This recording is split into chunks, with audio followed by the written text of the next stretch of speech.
Welcome, everybody. Welcome to the Key Agri-Food Markets and Value Chains in Tanzania webinar. My name is Namhla Landani, and I am an associate researcher at the African Market Observatory, the AMO for short. So the AMO is housed at the Center for Competition, Regulation and Economic Development at the University of Johannesburg. So just to give a little bit of a background of some of the work that we do for people that may not know us very well. So the AMO was created in 2021 in partnership with the COMESA Competition Commission, national competition authorities around East and Southern Africa, as well as some research institutes in ESA as well. And the AMO was motivated by a gap in reliable information on market outcomes for key agri-food process and staple food commodities as a basis for conducting evidence-based analysis. So essentially what we are is economists who wanted to conduct economic research on food markets in ESA, but we found a problem in that there's very limited information available and data available on food markets in East and Southern Africa. And so the African Market Observatory monitors prices within and across countries in ESA at different levels of the value chain, and then we assess market dynamics of the workings of staple food markets within the region. We've already conducted analysis in COMESA countries, as one of our key funders when we started was COMESA. So we've conducted analysis in countries such as Malawi, Kenya, Uganda, Rwanda, and etc. And the previous work that we've done points to the issue of a food crisis in Africa, which I'm sure we all know, right? But what we've seen is that there's a huge growth potential in Africa's food markets, in that 60% of the world's remaining arable land is in Africa. But what we've seen is that markets are not working well, in that we have a high import dependency, low prices for smaller market participants within our food markets, in that people such as farmers and small agro-processors get low prices while consumers get high prices, are charged high prices for food. And what we've seen is that food markets in Africa are affected by extreme weather events and climate change. But what we found through this research is that regional integration is important in addressing food security issues and strengthening our food systems in the region.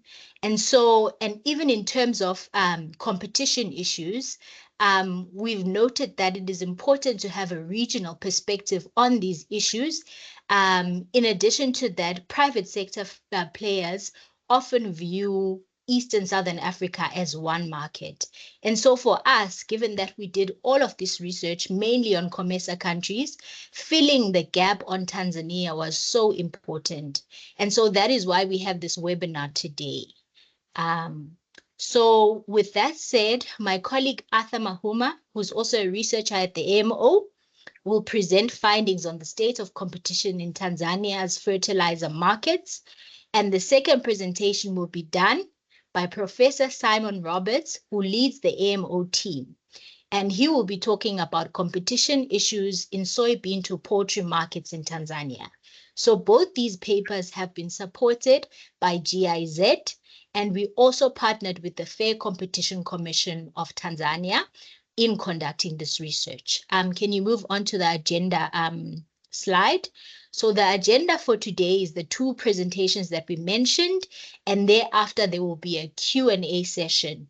So we'd like to note that for this webinar, we want it to be as interactive as possible so that everybody can get as much possible from it, as much value from it as possible.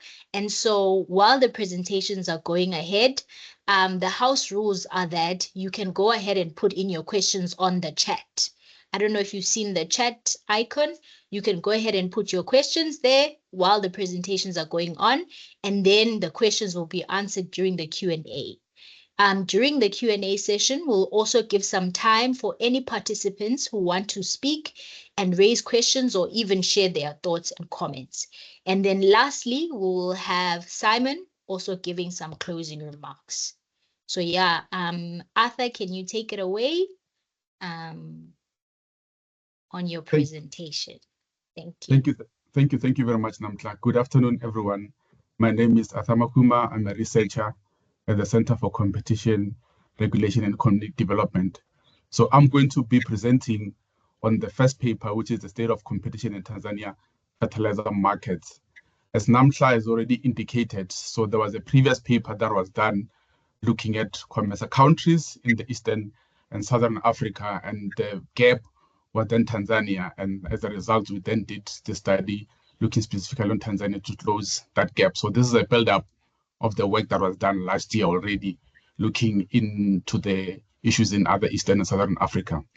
Just a brief introduction before we get into the issues. So the paper will mainly focus on how the market dynamics are affecting on the pricing dynamics in Tanzania, as well as looking at some of the policy interventions that Tanzania has implemented and how that affected the outputs or the outcomes in that particular country. So just giving a brief background on fertilizer. So as we might be aware, fertilizer is a key input in agriculture. So it's used to, is used as part of the agricultural process, and it increases agricultural yields. So yields are output per hectare. So this will be the output that a farmer will get per hectare. So the more fertilizer that is used, the higher the output per hectare. So what we found through the research is that Tanzania's fertilizer usage is between 15 to 20 kilogram per hectare. And Tanzania actually set a target to have a fertilizer used at about 50 kg per hectare. And this target was supposed to be achieved by 2015, and it was not achieved. So the government has set a new date to achieve that target of 50 kilogram per hectare by 2025 and 2026. So this is the new target to increase that usage from about 50 to 20 kilogram per hectare to about 50 kilogram per hectare by 2025, 2026. And when you compare it with the rest of the world, so the world average usage of fertilizer is around 119 kilogram per hectare. So you can see there's a big gap between the world average and what is then being used in Tanzania, while the UK's usage is even higher, sitting at 196 kilogram per hectare. So bring it in the African context, South Africa's usage is about 91 kilogram per hectare as well. So the point there is that Tanzania is using far less fertilizer than what is being used on average across the world, and when compared to the two countries, the UK as well as in South Africa. In terms of the supply, 90% of the fertilizer used in Tanzania is imported, and this will be the case in most countries in Eastern and Southern Africa because there's little primary production of fertilizer happening in Eastern and Southern Africa. So on the map on the right-hand side, we show the ports through which supply through East Africa and South Africa is taking place. So if you look at the red dots, we've got Mombasa ports in Kenya, as well as Dar es Salaam in Tanzania. So those are the two ports that are used to supply the rest of Eastern Africa. So the ports are used to supply fertilizer into Tanzania, into Kenya, Rwanda, Burundi, Uganda, and the rest of East Africa. And then when you come down to Southern Africa, there are two main ports. So this is the Beira port in Mozambique, as well as the Durban port in South Africa. So these two ports are then used to supply the rest of Southern Africa. And what is abundantly clear here is that there are regional dynamics in this market. And because Tanzania is part of a regional block, this is where the supply dynamics are taking place. So these markets are regional in nature because supply is then made through the main ports throughout the different countries within particular regions. So in Eastern Africa, there are two main ports. In Southern Africa, there are two main ports as well. And in terms of the market structure in Tanzania, so there are three main international suppliers in Tanzania, and these are the primary manufacturers. So these are the people that will manufacture outside of the continent in other countries, such as in the Middle East, in China, and so forth and so forth. And there are also the importers that are working with other registered importers and supplying them. So in the main, there are three main suppliers that are supplying fertilizer into Tanzania, as well as into Eastern Africa. As I indicated, the two main ports, which is the Mombasa port and Dar es Salaam, are used to supply fertilizer throughout the whole of East Africa. So these three main suppliers are also the main suppliers across the whole Eastern Africa.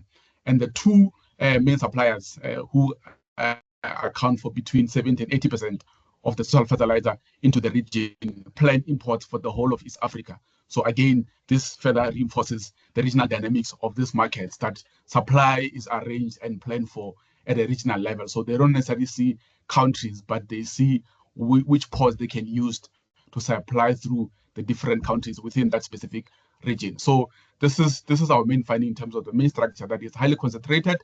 There are three main international suppliers supplying the whole region, including Tanzania. And what we've done here is to then say, what is the impact of this market structure on price? And before I get to that point, just a brief background on Tanzania. So since 2017 to date, fertilizer prices in Tanzania are regulated. So the Tanzania Fertilizer Regulatory Authority, they set maximum prices that the retailers can supply, that they can sell fertilizer. And this is done by looking at, by using cost build-ups. So they consider all the costs, including the import cost, the transportation cost, and they also add wholesale and retail margins when they regulate these prices. So the prices are regulated. There's a maximum price that that retailers can charge. So this has been in existence since 2017 to date. But for a brief period between August 2021 and March 2022, because of the high concentration in the suppliers, there was a decision taken by the Tanzanian government to suspend price regulation. And the thinking there was that this would attract more importers and as a result increase competition and reduce fertilizer prices. So there's always been this concern in Tanzania that fertilizer prices are high, even from the government point of view. And they've done a couple of interventions there. And one of the key one was to say, let's then suspend the price regulation, and hopefully this will attract more importers. It will increase competition and reduce prices. But actually what happened, the opposite happened. So there was no additional importers that came, but prices increased substantially by 44% in 1 month. And this was not cost related, because there was no any new consignment of fertilizer imported into Tanzania during that month. And on the right-hand side, we're showing the urea price increases between Feb and March 2022. So this is in that last month where there was no price regulation. And you see on the right-hand side, in Kenya, in that same period, prices went by just about 5%. The world average was around 18% or so. South Africa's prices just went by about 22% or so, and the Eastern Europe prices went up by about 25%. While in Tanzania, prices went up by 44%. And this shows that when regulation was lifted, the highly concentrated market structure impacted negatively on the pricing. And in the next slide, we show that because of this high increase in prices in that particular month, which was not cost-related, the government decided to reintroduce price regulation. And what we've shown on the right-hand side are the prices in Feb and March. So remember, this is the period where prices were market determined. And in April, this is the new regulated prices. And what's interesting is that the April 22 prices is 26% less than what it was in February and 48% less than what it was in March. And the fact that the TRFA takes into account all the costs as well as the wholesale and retail margins, the fact that the new regulated price in April is about 26% and 48% lower than what the market determined, it shows that all these prices that were market related were not cost related. In fact, the March price, even worse, was not even cost related, because that will be reflected in the new regulated price.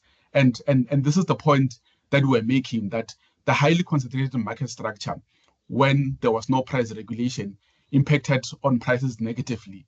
And this is shown in the new regulated price because it's much lower than the market determined price. And the TRFA, because they take into account all the costs, that are possibly incurred in this pricing, their prices shows that the prices that were charged in March and February were not anywhere cost related, but were a sign of the highly concentrated market structure. And that's what we're saying, that this market structure impacted on prices negatively.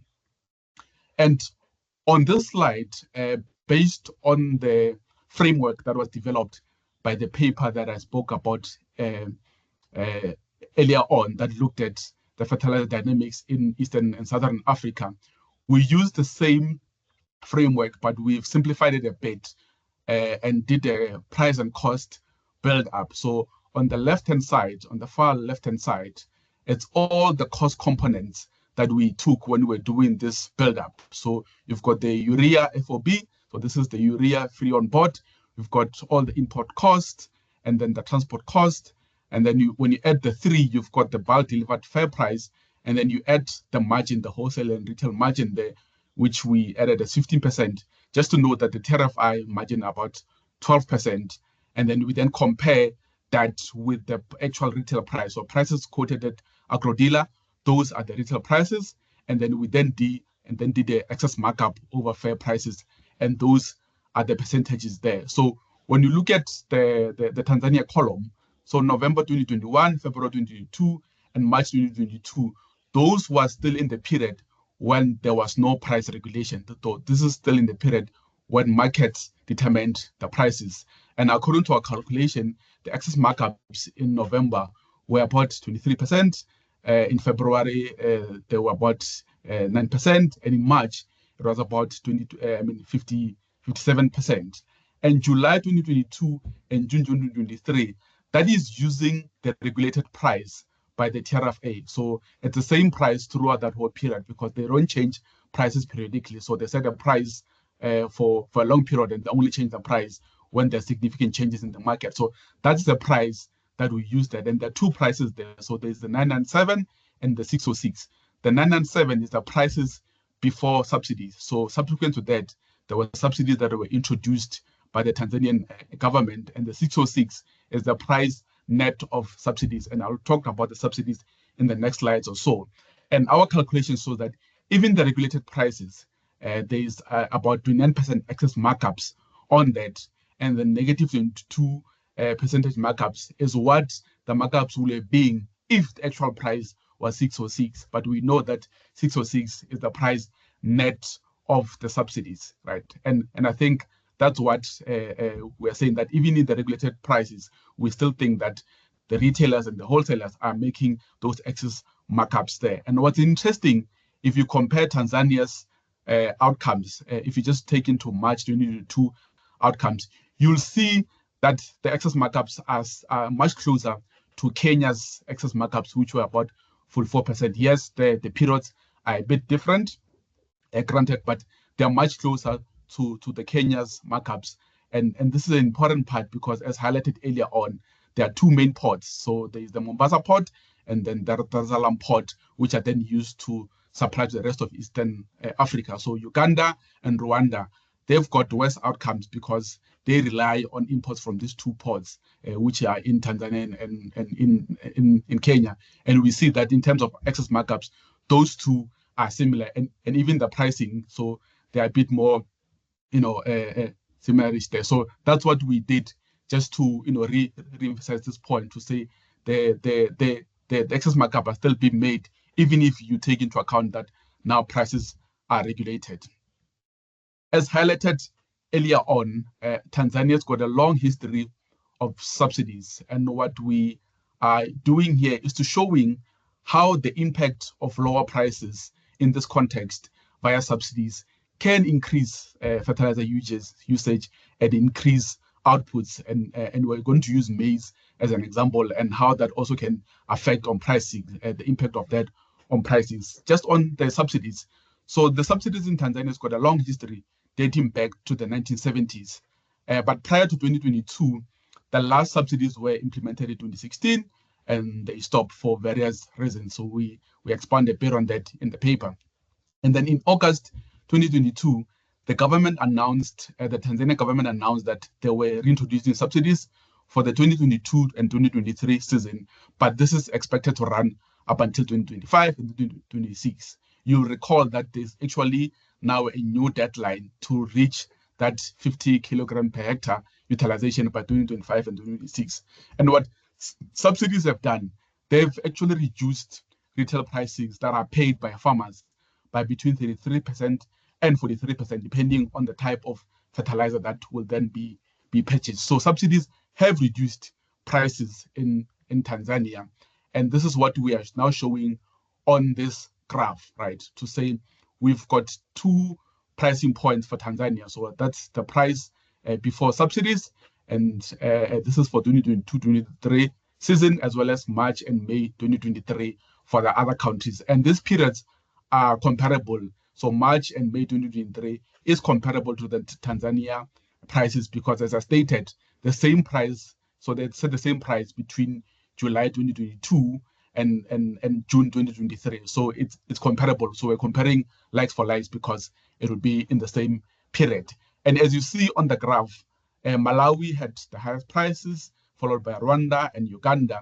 And before you factor in subsidies, Tanzania was just slightly cheaper than Uganda, but still more expensive than Zambia and Kenya and Zimbabwe. But if you take the price net, the subsidies, right, Tanzania's prices are the second lowest. But based on the cost build-ups, before you take into subsidies, the Tanzania prices are 83% higher than South African prices. And we have chosen South Africa to be a competitive benchmark because of the competition enforcement that has been done by the South African Competition Commission that included the uncovering of a fertilizer cartel that operated in other countries in Southern Africa. So again, showing the regional dynamics of this market. So if you take the price before subsidies, the price that is also based on the cost build-ups, it's actually 83% higher than what we term as a competitive benchmark. So the price that you will expect in a competitive market, which we said in South Africa because of the enforcement work that has been done there. If you take the prices of net of subsidies, the prices is still higher, about 11% higher than the competitive benchmark, which is South Africa. So we're saying, although subsidies have reduced prices, they're still more expensive than what we expect from a competitive benchmark. So in other words, if markets were competitive in Tanzania, we'll expect their prices to almost mirror that of South Africa, even without the subsidies. So this is the point that I think that we are making here. What we then did is to say, what were the impact of the lower fertilizer prices as a result of the subsidies on the fertilizer usage? As we said, fertilizer usage in Tanzania is very low comparably. And on the left-hand side, we then showed the import volumes because 90% of the fertilizer used in Tanzania is imported. We then showed the import volumes throughout the different years. So you'll recall the fertilizers came back around August 2022, and you see that increase in the imports in 2022 from 2021, and even a bigger increase in 2023, because this will then be the period where the full year where subsidies were in effect. So what you see in this point that the moment fertilizer becomes cheaper, in this instance was about 33 to 43% cheaper, you'll see a huge uptake in terms of there's more demand for it and the imports are going higher. And if you look at the graph on the right-hand side, that is actually the fertilizer utilization in metric tons. And you'll see there that 2021, 2022, it was just around 440,000 metric tons. And that increased substantially to close to 600,000 tons because now fertilizers are reasonable, are much cheaper because of the subsidies. And the point here is that the usage that we've seen as being low is because fertilizer prices are high. And when they became lower in this instance, because of the subsidies, we see this huge uptake in that, which means that the low fertilizer usage is directly linked to the higher price that is prevailing in Tanzania. Because once the prices were reduced by between 33% and 43%, we see this huge uptake in terms of the import volumes, the demand side, as well as the utilizations part of it. And what we then did on this is to say, what was then the impact of this high utilization of fertilizer on maize production? So we chose maize because maize is a staple grain in Tanzania and in many other African countries. So our research showed that the potential maize yield, the potential maize output in Tanzania is about 10 tons per hectare, but the actual is now sitting around 1.5 to 2 tons per hectare. And this is due to the low fertilizer usage driven by high prices, right? And in 2024, we see this increase in output because of the subsidies that came in 2022, and most of them will have been the volumes will be bought in 2023, and there's a lag here. So what is bought in 2023 will be used for the planting season, and we'll only see the impact the following year. So in other words, this huge increase in output is because of the fertilizer that was bought in 2023, and as a result, when there was a harvest, we see this big uptake in the harvest. So Tanzania typically produced, around 6 million metric tons per year, and we see in 2024 it actually increased to about 10 million tons a year. And Tanzania needs. Arthur, you're running out of time. Okay, cool. So a few more minutes. No, thanks. I'm on my second last slide. Thanks, Namhla. So because of the high utilization of fertilizer, we see this huge increase in the output, and as a result, now Tanzania's got excess maize, about 4 million tons, which is enough to cover the maize requirements of Kenya, Malawi, and Zambia, who now are in a deficit. So because of the subsidies, we see now that Tanzania is able to cover the requirements of its other neighboring countries as well there. And the key here is that because fertilizer became cheaper because of the subsidies, there's a high utilization. As a result, output went up, and then the output also went up in terms of maize. And what we're showing here is the impact of that high output on the actual maize prices. So we chose a period between June 2023 and June 2024, and we see that in Tanzania, prices went down by 44% because of the high increased output. In Kenya, because now Kenya is importing from Tanzania, it went down, prices of maize went down by 48%, in Malawi by 23%. And the key message is that prices are lower in Malawi and Kenya due to better yields in Tanzania, but they're still higher than they should because the transportation cost, so between Kenya and Tanzania, is about $37 per metric ton. Between Malawi and Tanzania is about $53 per metric tons. And the key message that we're saying is that subsidies increase maize production for food security in the region, but at a great fiscal cost to Tanzania fiscals. So the sustainable way is to have price competition, because price competition will then invariably reduce prices, which will then increase utilization, which will then increase maize production, and there will be food security again. But this will not require any constant fiscal support from the Tanzanian government. And the last slide is just to highlight some of our recommendations. So we've got 4 set of broad recommendations. Is that, as I highlighted, there are 3 main suppliers that are supplying East Africa and Tanzania. So we're saying that regional competition authorities, because of the regional nature of this market, should assess why the other potential producers of fertilizer who could supply into Tanzania and the whole of East Africa have not done so. Is it an issue of barriers to entry, or is it an issue of other mechanism at play? So we're saying that they should be their assessment. 2, we are advocating that the Tanzania government provide long-term support in order to increase competition via local manufacturing and distribution, because it's only competition that will effectively, decrease the prices, which will then increase the uptake of fertilizer and, increase outputs and reduce maize prices, for example.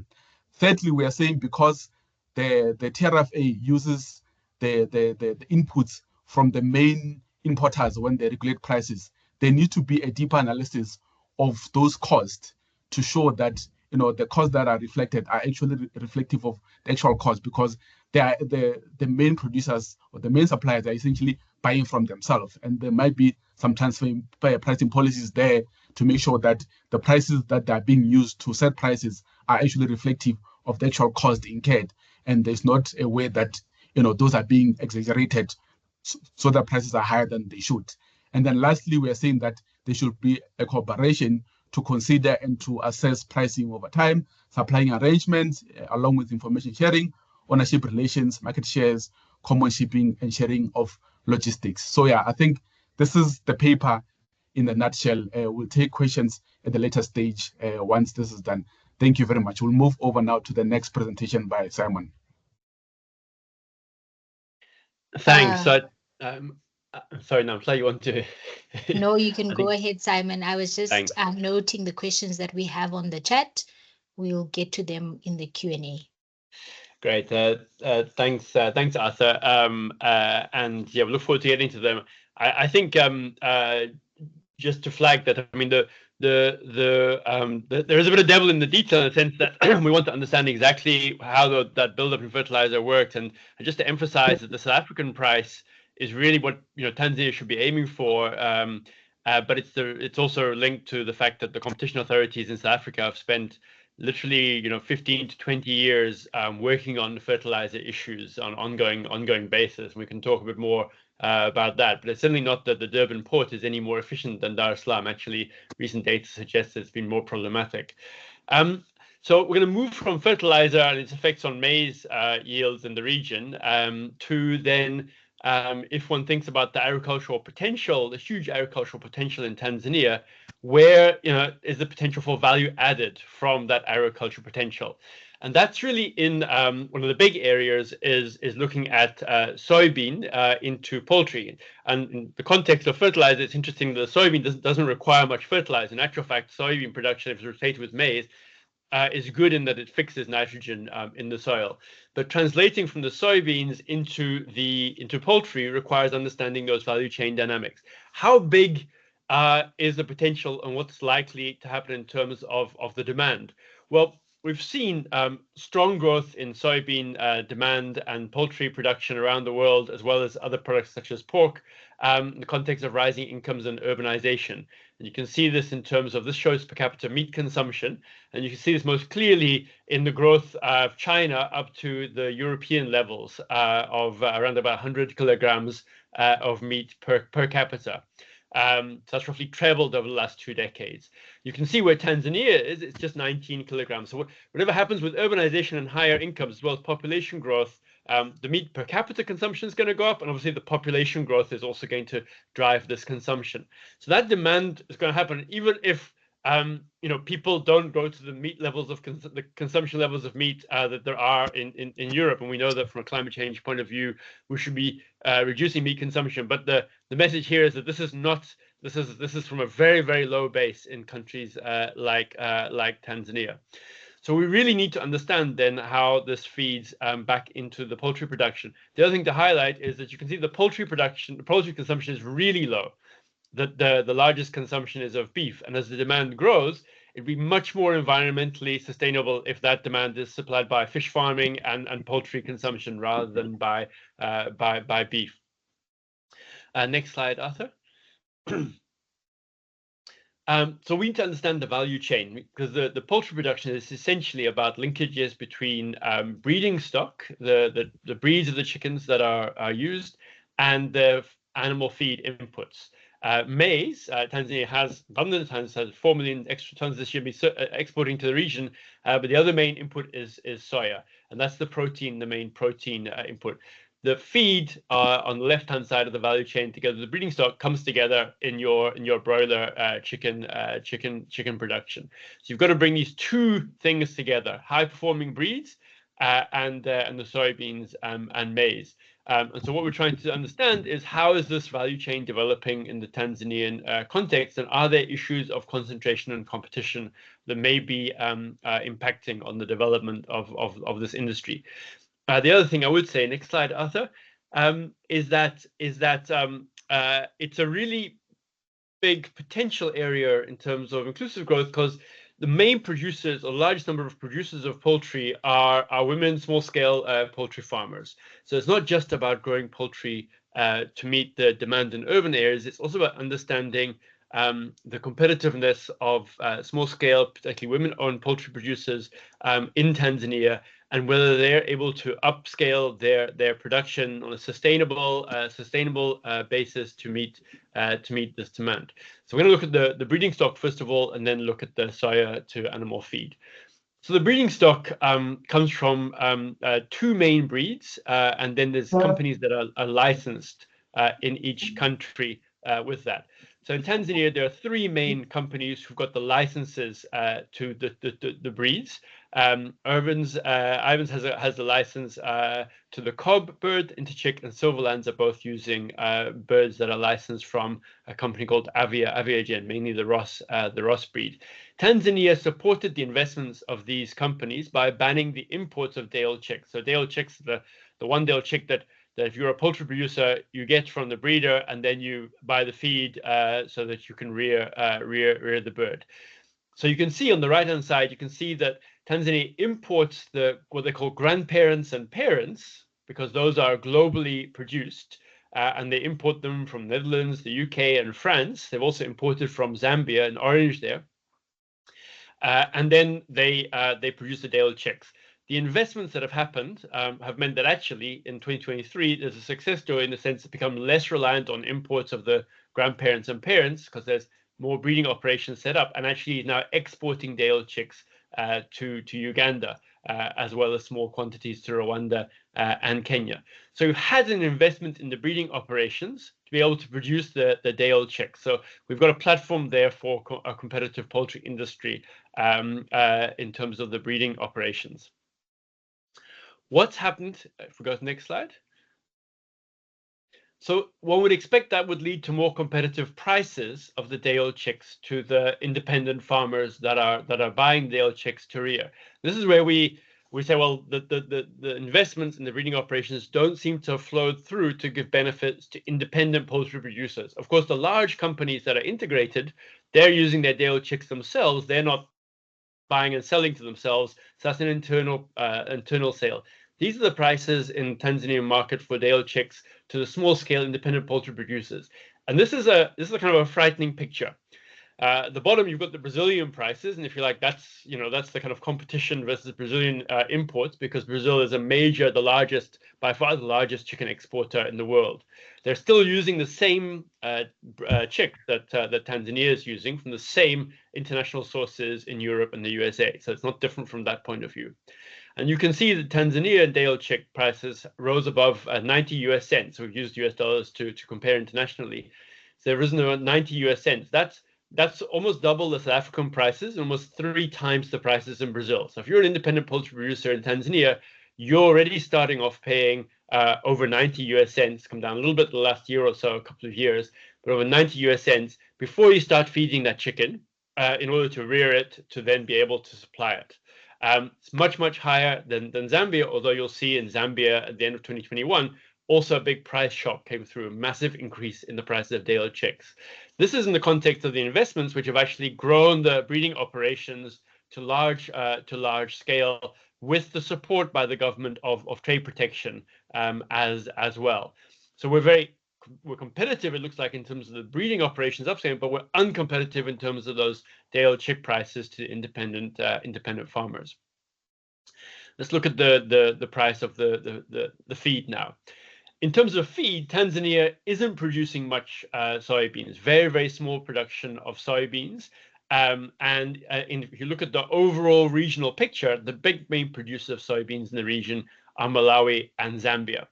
But Tanzania is fortunate because, in the sense that Malawi and Zambia, up to 2023, were exporting to India, United Arab Emirates, and China, and those exports were all coming through Dar es Salaam. So if you're sitting in Dar es Salaam, you should be able to access the Malawi and Zambia exports of the soy meal at relatively competitive prices. So in the Tanzanian situation, not much soy meal, or not enough, but hopefully more being produced, because and that's something that is a really big development possibility. but the region itself has got abundant soybeans. Also, Uganda's producing. So we should be seeing Tanzania having relatively competitive prices, even if we'd expect them to be a little bit higher than in other countries in the region, but lower than world prices, because it should be lower than the prices when the product reaches the international export markets. And this is sourced mainly from the crushers of the soybeans who crush it to get rid of the oil or to take the oil out, which is sold for vegetable oil, very, very valuable. And around 80% goes into animal feed. And there's 5 major feed suppliers that are sourcing this together with the maize, which is always priced at much lower than neighboring countries. So combining with very competitive, low-priced maize to make animal feed. So what do we find out about the feed prices? Well, if you look at the left-hand side, apologies, it's a bit of a busy chart, but the feed prices, and this is a standard poultry broiler feed per kilogram, and again, we compare it across. So you've got competitive maize and soy meal, should have competitive maize and soy meal, which you mix together in terms of value, roughly equal proportions, together with vitamins and minerals to get your poultry feed. And unfortunately, you see similar to the breeding stock that Tanzania's got very, very high prices. We've pieced this together. We've got a Brazil as a kind of benchmark, of course, very large scale, just as our bottom. But if you look at South Africa, which has been a net importer of soy meal in much of the period, Tanzania is still substantially above South Africa and substantially above Zambia for much of the period. But just comparing to South Africa, substantially higher poultry feed prices. So we've got what looked like and should be competitive conditions for the inputs, but the input prices to independent poultry producers in Tanzania are much higher than the benchmarks we've been able to put together, particularly, for example, for South Africa. And I've put on the right-hand side the maize prices and the soya prices in Dar es Salaam, and the maize prices in the southwest of Tanzania, Ringa area, together with Dar es Salaam, just so you can see that actually it's not because of the high prices necessarily of the inputs, although there's been quite a lot of variability in those prices over time. What's the upshot of this? Next slide, Arthur. So the upshot isn't kind of rocket science, in the sense that what you've got on the right-hand side is you've got your day-old chick price, which is your US dollar day-old chick price. It's come down a little bit in the most recent, but still very, very high. 2 times what it is to 3 times what it is in Brazil and South Africa, much higher than in some of the other countries. You add on that how much you've got to feed your chicken. And here we're looking at you're feeding a chicken and using a feed conversion ratio of about 1.9, which is 1.9 kilograms of feed to get a kilogram of weight of the chicken. So that's the amount of feed that you need for your chicken.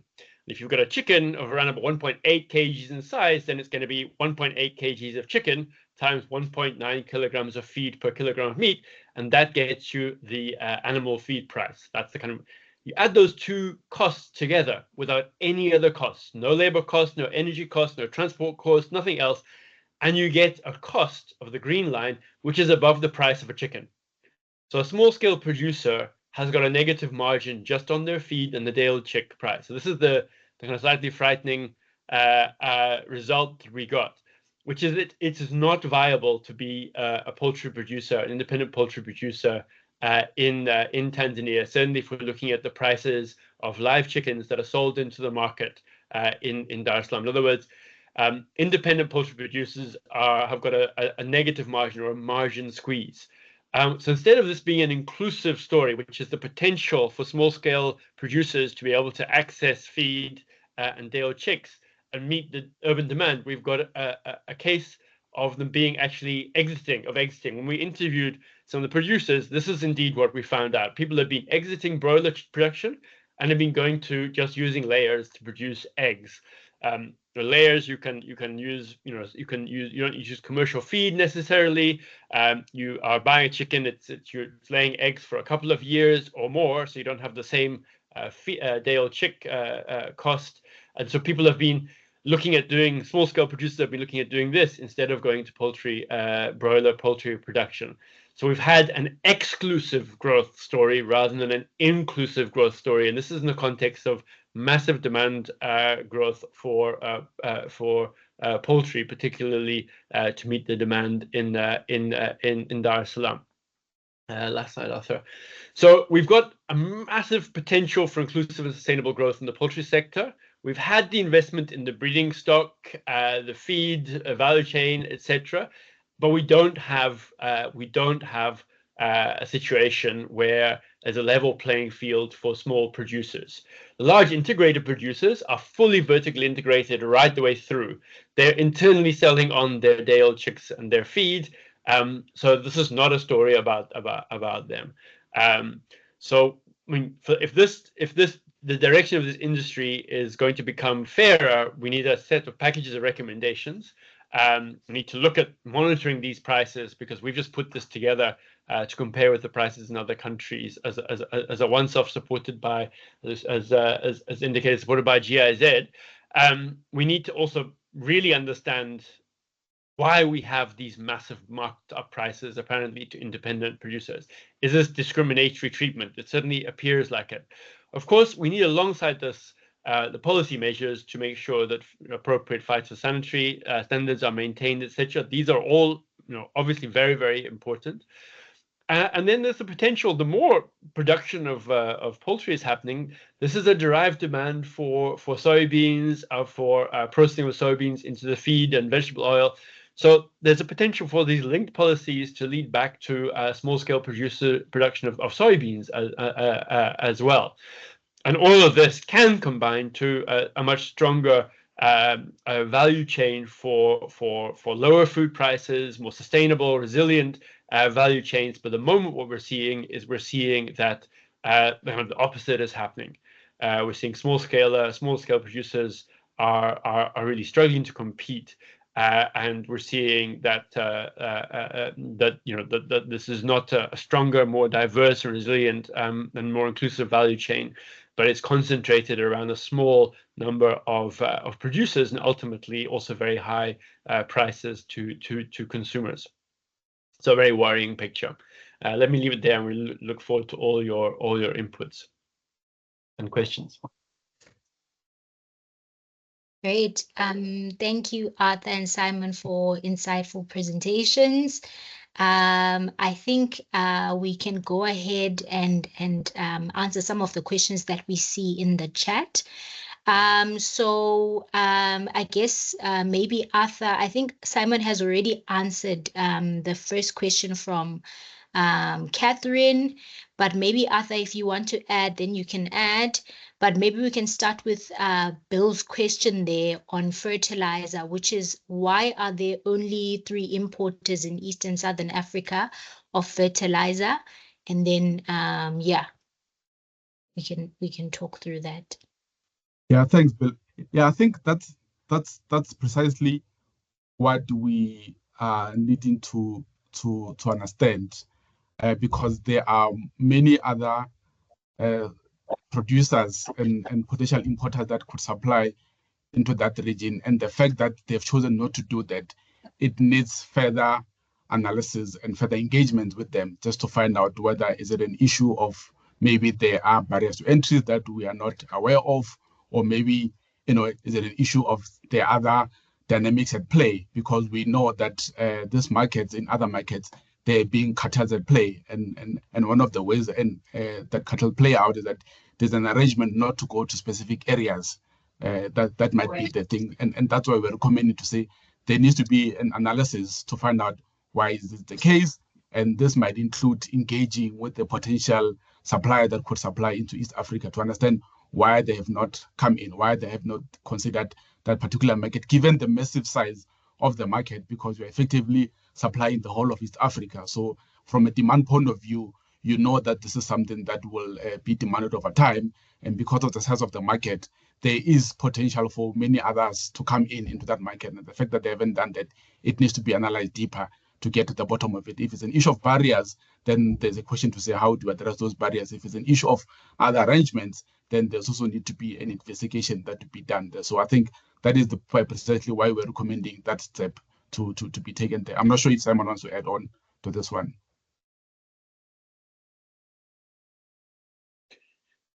Sure. I mean, I don't know. And people, I mean, this is a kind of a small informed group, so people are welcome to also put other questions in and contribute as well. So the other thing I would add, and you can see this, people can see this from the fertilizer paper that we did together with the COMESA Competition Commission last year, is that there have also been mergers. So entrants have been acquired. So there was an entrant in 2018, Greenbelt in Beira, which is importing through into Malawi. That was acquired by Yara. And this is the challenge of cross-border enforcement, because that's a merger that happened in Mozambique but affected Malawi and Zambia, because the Beira port's important for Malawi and Zambia. So that was acquired by Yara. There was a merger of ETG and Saudi Arabian Basic Industries, which we reviewed before. Saudi Arabian Basic Industries had entered, and then they entered a joint venture. Instead of competing independently, they went into a joint venture with ETG. So that points to the competition enforcement. There was another entrant, Meridian. They were acquired by a company called Marden, which is also a Saudi Arabian company. So we have seen these changes taking place, and this is, you know, this is the dynamics in the kind of fertilizer market. This is not just an East African, South African story. I mean, the European Union is setting up a fertilizer market observatory under the EU, because they're not worried about these kinds of margins. They see differences of 5 or 10%, and they're worried about this, right? We're seeing differences that are eye-watering, and so it really points to the need for competition enforcement. The Red Sea issue, I think Catherine asked about. The main imports are coming from countries like Saudi Arabia. I mean, Saudi Arabia is a co-owner in this joint venture. So this is a massive, one of the massive fertilizer suppliers. They own their own ships. They're landing those ships in Dar es Salaam. I mean, they're incredibly, you know, efficient. There's no reason, and they're also landing it in Durban, right? So the ship is sailing to Dar es Salaam, or it's sailing to Durban. It's getting offloaded. It's getting trucked inland to the inland area in South Africa. It's getting taken in Tanzania through to the area southwest of Tanzania. The South African price is a good comparison for what we should be seeing, and it's not subsidized, but it has been the result of ongoing review by the South African competition authorities. And this is the challenge, I think, facing authorities in East Africa, as well as the regional integration, because, of course, you know, there's East African community as a competition authority, there's COMESA. This is a big challenge for fertilizer. Catherine, do you want to come in? You've got and then Bill is there as well. Yes. Yeah. Great to see. Anyway, it's you can see the difference in the yields, because the subsidy that Tanzania did pay to subsidize down to what should be the competitive price has been part of producing, you know, between 2.5 and 4 million extra tons, which has materially addressed some of the high maize prices in Malawi and Zambia this year. So it really does matter a huge amount. Bill has got a follow-up. It's on fertilizer, and maybe we go to the poultry question afterwards. I should say Isaac Tauscher, who asked the poultry question, was a co-author of the fertilizer paper in COMESA, from the COMESA Competition Commission, so might want to jump in. We have a very informed group here. Sorry, yeah, thanks, Arthur, Simon. Just a quick one there on the pricing of fertilizer through the limited number of suppliers or importers. A couple of things from experience that help reduce the price in previous years. I accept that there is more competition, or there's less competition now, so prices controlled perhaps more than they were, was the fact that a group of farmers coming together, kind of large producers, tea producers, came together in Kenya and typically buy in bulk, and that was able to keep the prices down, and then that had the voice to be able to compare prices on a world market, because they could order shiploads of fertilizer or part loads. So that was one option. The other option, which you alluded to in Beira, was the fact that they brought in raw fertilizer and then blended it to meet the needs of different farmers based on the crops. So again, bringing the prices down to more competitive rates. There's some leverage that large groups of producers can do to influence prices.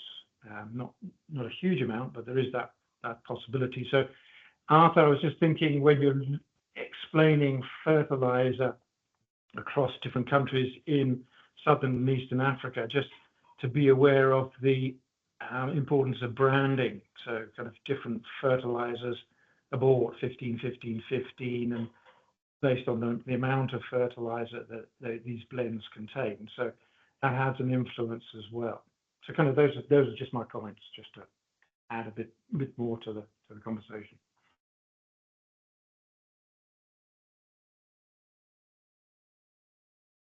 Thank you very much, Bill. Thank you, Bill. I think Catherine, I don't know if you want us to tackle your question, and then we can move on to the poultry questions. No, I'm good. Thank you very much. Okay, great. Thanks. So there's a question there by Isaac. Maybe Simon, if you can start with that question, and then feel free again to raise your hands if you want to contribute to the discussion, and then we'll give you some time for that. Thanks, and looking forward to people coming in. I think the other thing, sorry, Bill, on the branding side, just on fertilizer, I don't want to add up. There was a big push to actually have more bespoke fertilizers, NPK blends for different types of crops and soils. And I'm not sure if Gideon Tubbs is on the call. I mean, he wrote a lot on this.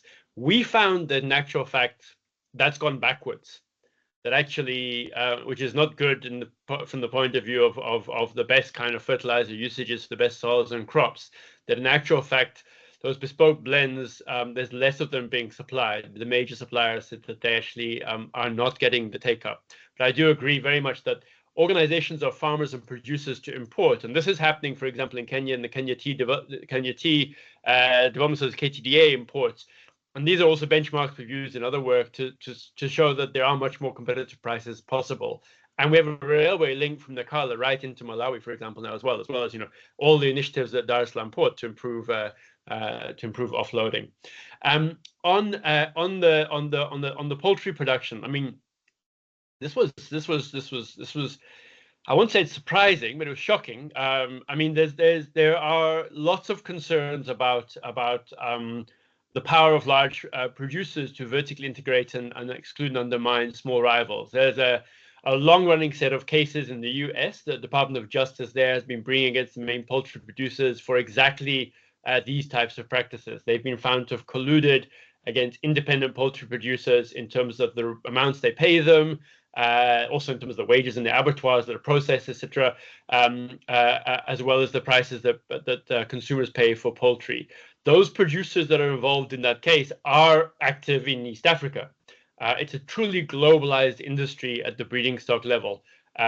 So there's been a feed cartel in Malaysia, which has been uncovered by the Malaysian Competition Authority. Malaysia imports all its maize and soya, mainly from South America. It's blended into feed in Malaysia.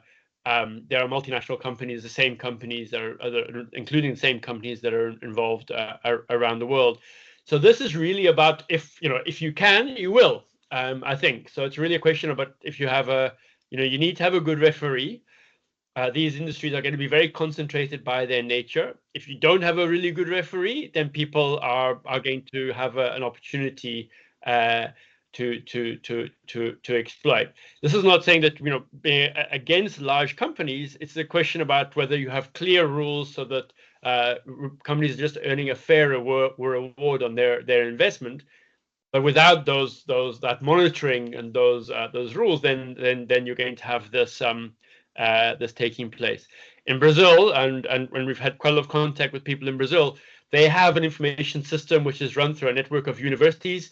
They track all of these prices all the way through, and the organizations of cooperative small-scale poultry farmers, which are not that small in Brazil. I mean, they have allies in government. They track it, and they operate alongside the vertically integrated producers. It's a very active part of government policy, this monitoring along the value chain at each level of what are reasonable prices. This is a choice that countries can make. You can choose to monitor or not. As I said, the EU has chosen to monitor. Brazil has chosen to monitor. There have been these enforcement actions.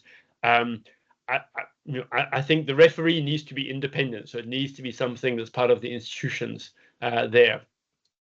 In terms of Lindy's question of the feed suppliers, I think yes, clearly it's about both feed and breeding stock. You need to think about both of these things together. And vertically integrating from the soya through into the crushing into feed is really an important aspect, and new entrants coming in. This area is going to grow, come what may, because the demand growth in the region is so strong and the potential is so great. This is the area of the world where there's the largest available arable land. Deep sea customers know this. They are investing in buying soy meal from countries like Zambia and Malawi in 2023. They're sourcing this was 100,000 tons.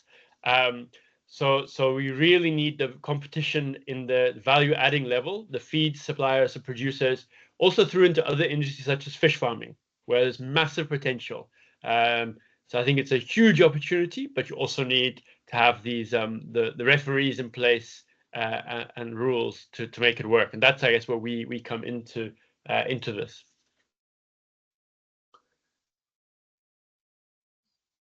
Thank you, Simon. Any more questions, comments from the floor on either of these value chains?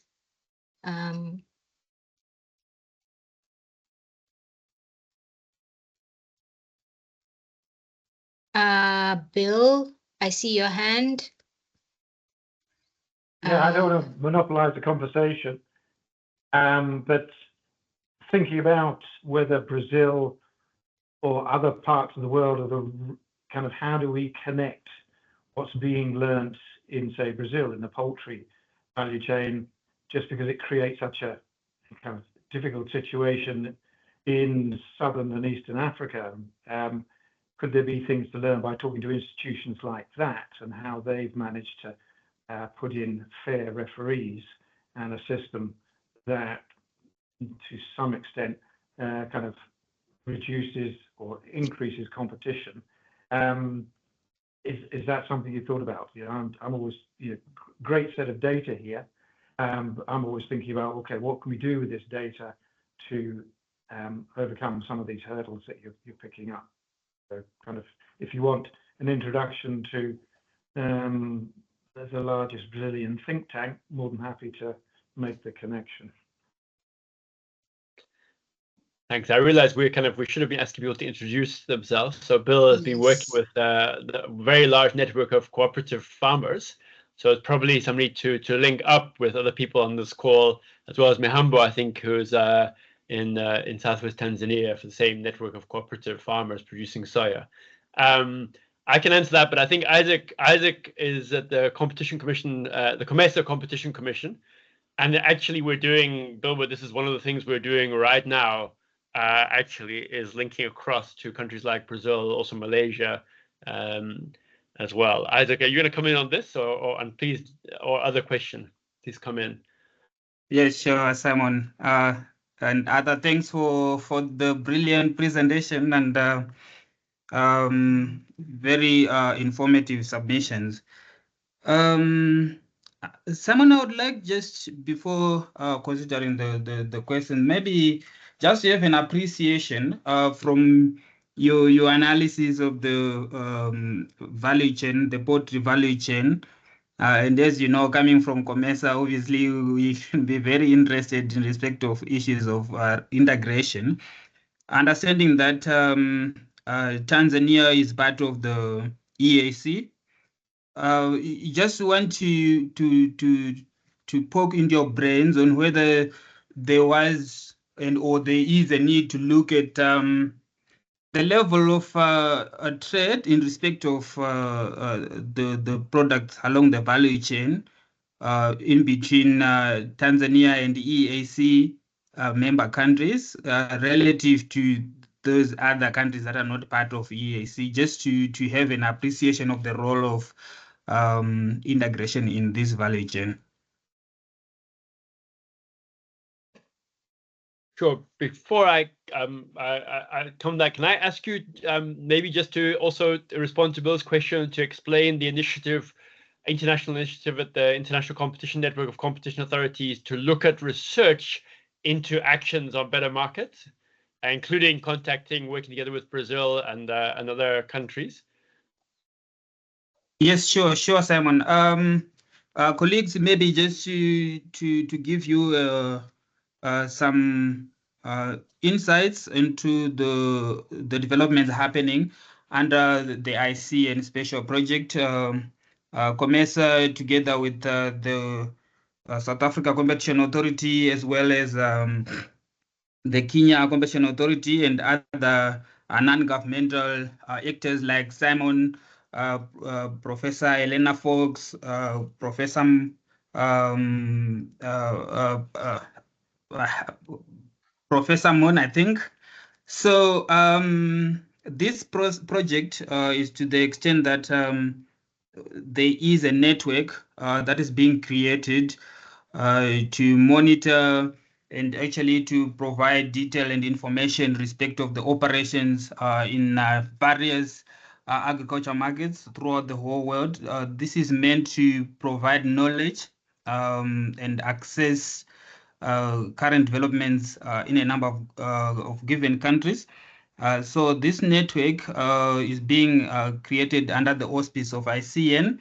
And so far, what we have done is to conduct the various authorities in different parts of the world, from South America, the EU, Asia, and equally Australia through New Zealand. So the intention basically is to gather as much information as possible and to come up with a write-up, which will then give the context of what is obtaining in the different parts of the world.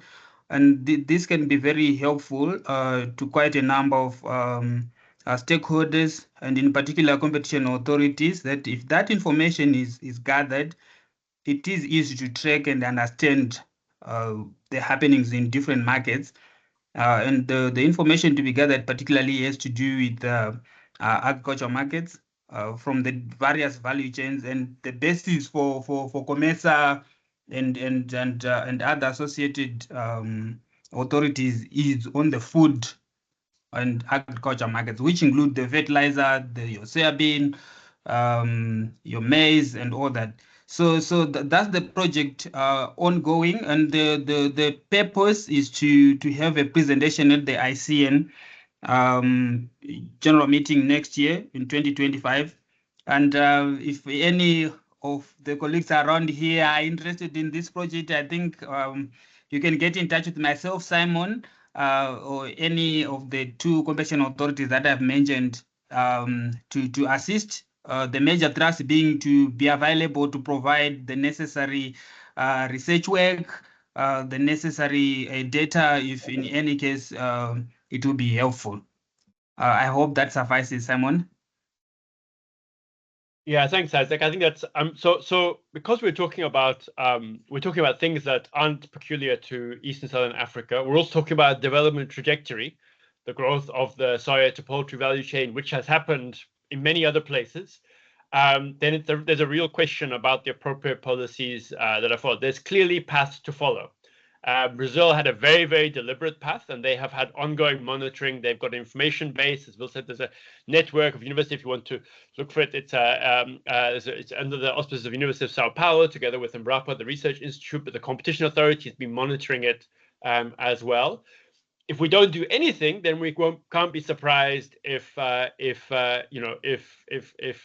industry is going to develop in a very, very skewed and exclusive way. So this initiative is really to put those options on the table and to build cooperative relationships across countries and authorities in middle income and developing countries. What we're doing as the African Market Observatory is we're providing a knowledge base and also trying to leverage our expertise. So Arthur and I both worked for the Competition Commission in South Africa for many years.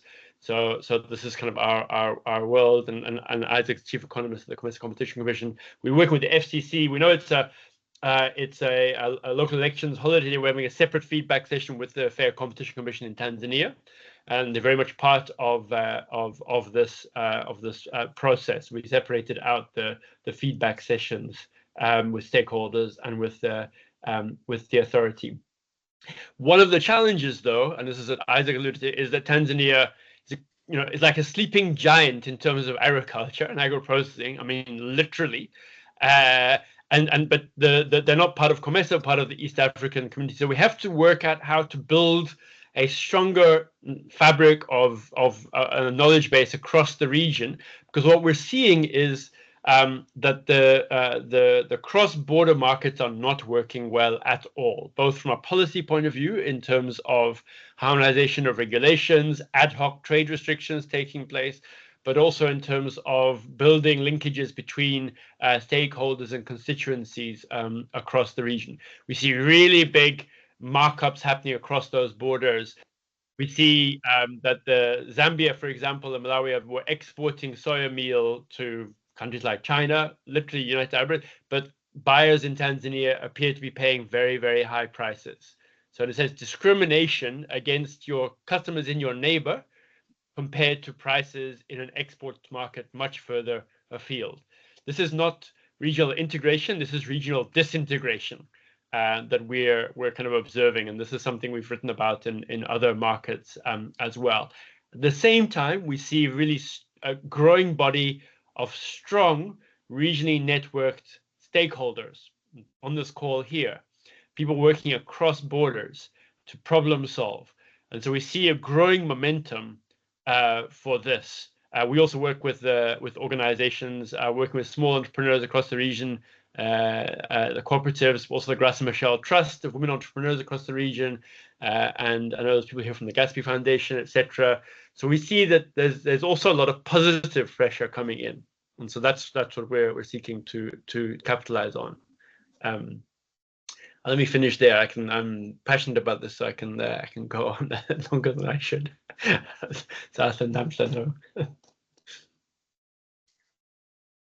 Yes, thank you for that.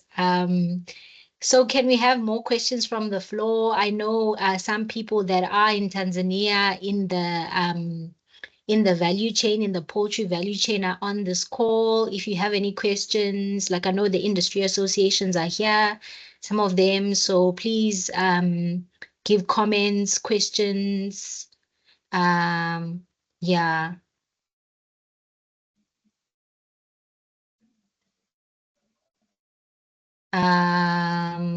I see there are comments on the chat. Can you please go ahead and unmute yourself and share what you shared on the chat, and introduce yourself as well. I see a hand, Kumo. You can go ahead, Kumo, while other people raise their hands.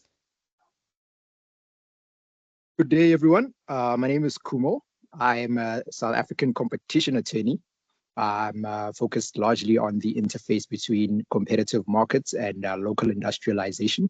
Firstly, I'd like to thank the panel for the excellent presentation. I've read quite a lot from the likes of Simon Roberts. A lot of your policy papers and a lot of your documents have been very helpful in our practice. My question is largely with regards to the downstream industrial expansion of Tanzania's agricultural markets. I am not very exposed with regards to how that process has been happening in that jurisdiction, but I just wanted to get an idea. How has been the expansion of the downstream markets in both the poultry and other agri-processing markets in Tanzania? How's the growth been in those sectors, and are there any challenges for expansion for especially small business developers in those sectors?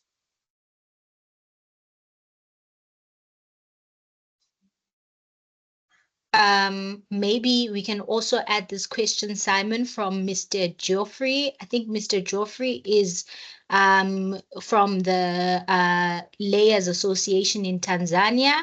He asked that he wants to understand what are the causes of DOC and feed prices being in the red flags as compared to the region? And then what are our key recommendations that will reduce the effects, especially to small poultry producers in Tanzania? So maybe we can add that question. And maybe Arthur can go first on the question to respond to Kumo, and then I'll come in on the poultry question. Okay, Arthur. Okay, no, that's fine. Sorry, what was the question again? Sorry, I just got cut off for 2 seconds. It's raining here, so the connection is a bit bad.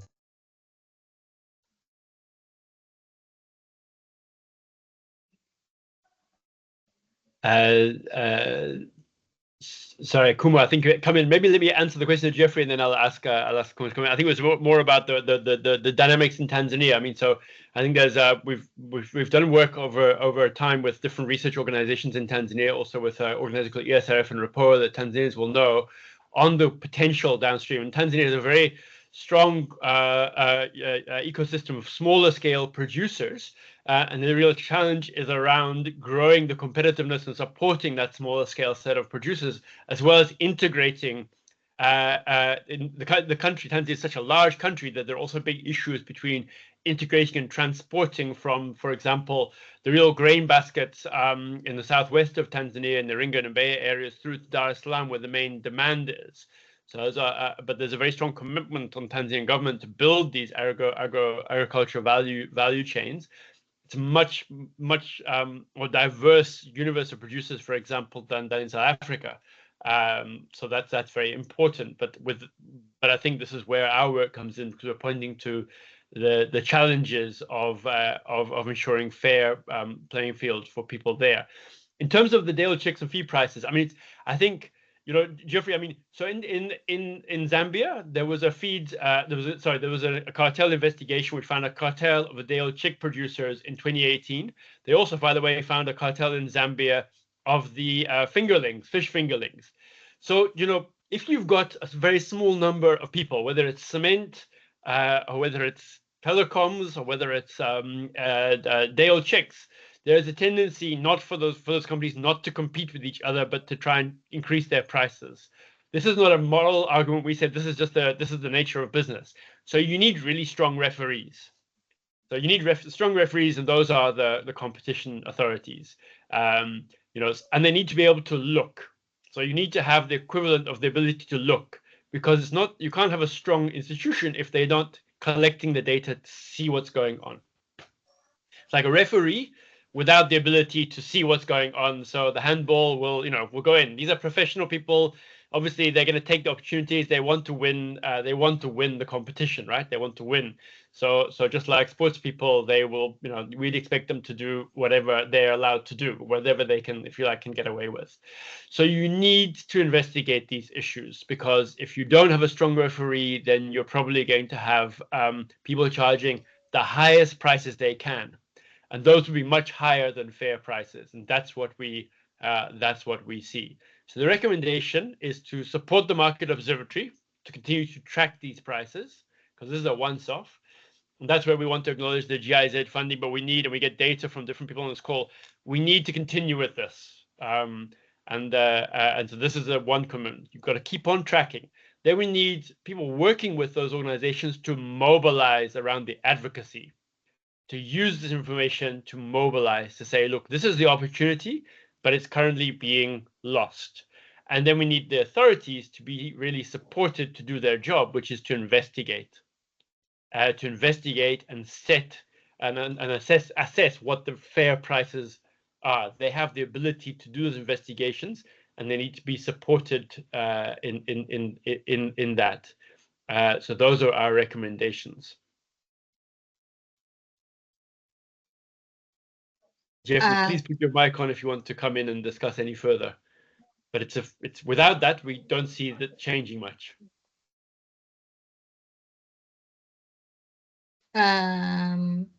Mr. Do you want to take this question and then go to Kumo's question, or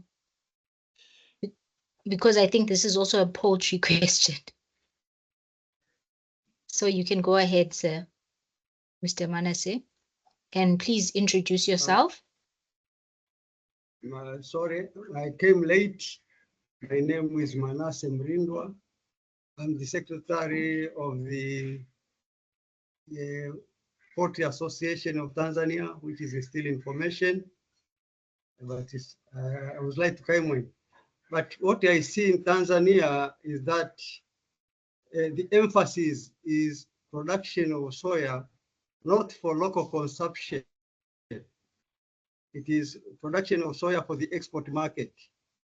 And maybe that's why we don't see things happening for the poultry, for the animal feed manufacturers in Tanzania, because the focus of the Ministry of Agriculture is producing soya for export, not for the internal consumption. And the second thing that also may affect the competition is that there is a tax that is being levied, 10% tax on soya meal that is coming outside the SADC region.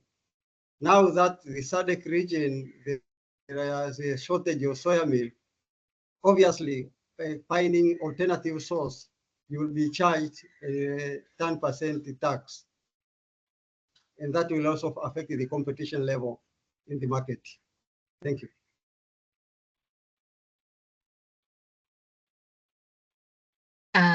Thank you, sir. Maybe if we can just clarify Kumo's question, and then Arthur can take it.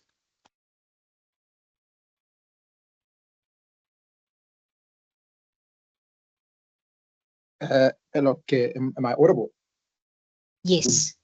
Yes, I can hear you. Yeah, no, yeah, I think Simon did partially answer my question. It was with regards to the challenges that smaller producers in the downstream sector in the Tanzanian poultry market, like more or less the challenges that they're having.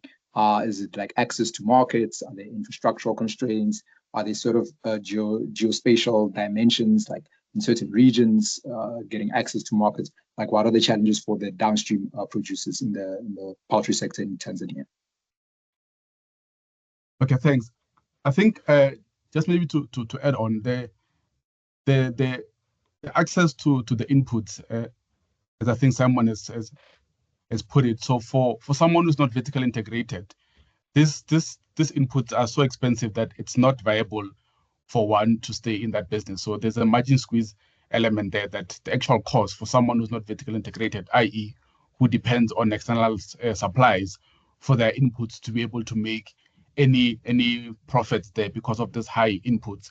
And even before you go to the other challenges of access to markets and whatever the case might be, the fact that you can't profitably be able to participate because inputs are higher, that's a first barrier there, because it means that the market then is reserved for those that are vertically integrated. So it's not an inclusive story, it's almost an exclusive story that would only mean that only the guys that are vertically integrated will be able to compete. It also means that in order to be an effective competitor, you almost need to have the same ability to vertically integrate, which is a problem because it requires much more capital and all of these things. So we're saying that the fact that the inputs are such are such expensive, it means that the market will then not necessarily be one where the external guys that are not vertically integrated will be able to participate. So even before you get to the issues of access to supply and the distribution or whatever the case may be, the fact that your production costs are not viable because of this high input costs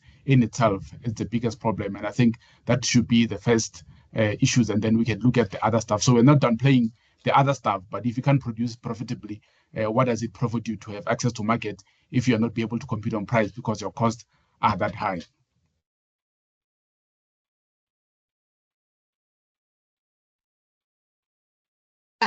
Thanks, Arthur. I think we have 2 minutes left in the call.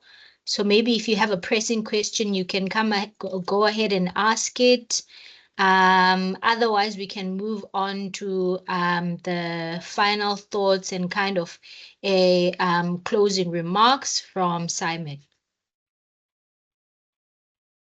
I think Mr. Manasseh's just hand is up back up again, and I'll comment briefly on what he said. We're happy to follow up, Mr. Manasseh, as well with you in more detail.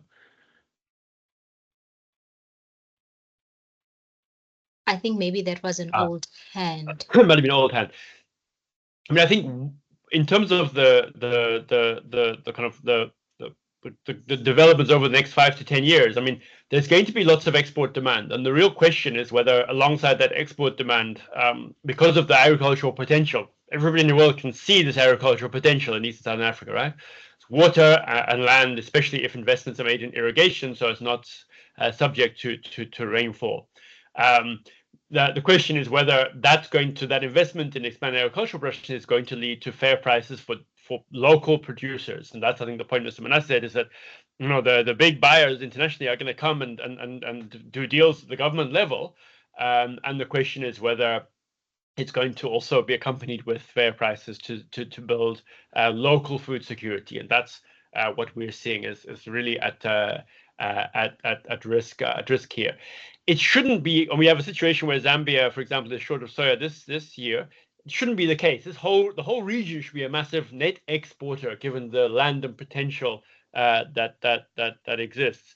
Our analysis of the reason why Zambia partly has produced less. One is there was a low rainfall, poor rainfall this year. The other thing is that Zambian farmers bought half the seed this year than last year. And the reason is because the farmers got such low prices for the soya, they basically decided not to plant.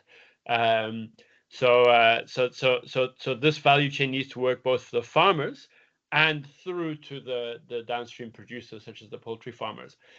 I've covered all the main points. I just want to thank everybody on this call. We're really happy to see all the stakeholders here, the people that we've engaged with and we want to carry on engaging with. We really want to encourage suggestions for how to deepen our work. Because we're working with the authorities, we're working at the regional level and at the national level. We want to continue tracking. We do need to have funding to continue doing this. So it's really important that these messages get through to funders about the value of this data. We can see with the increasing variability in the weather that making sure these markets work across regions is going to become even more important every single year. When there were poor rains in Zambia, south of Tanzania, of Malawi this year, there were good rains in Tanzania. So the region can become more resilient if the cross-border markets work better, because the region is fortunate in that regard. Poor rains in one area normally goes along with good rains in another area of the region. But at the moment, the cross-border markets are not working, and this is the big problem. And we have really big problems on the input cost side and in terms of the value chain linkages. The investment case, though, if the markets start working better, is huge, massively important. But thank you very much for everybody's participation. Thank you, Namhla, for chairing and coordinating. And the three of us did the interviews together in Tanzania, and we're very keen to get any further feedback that you might have.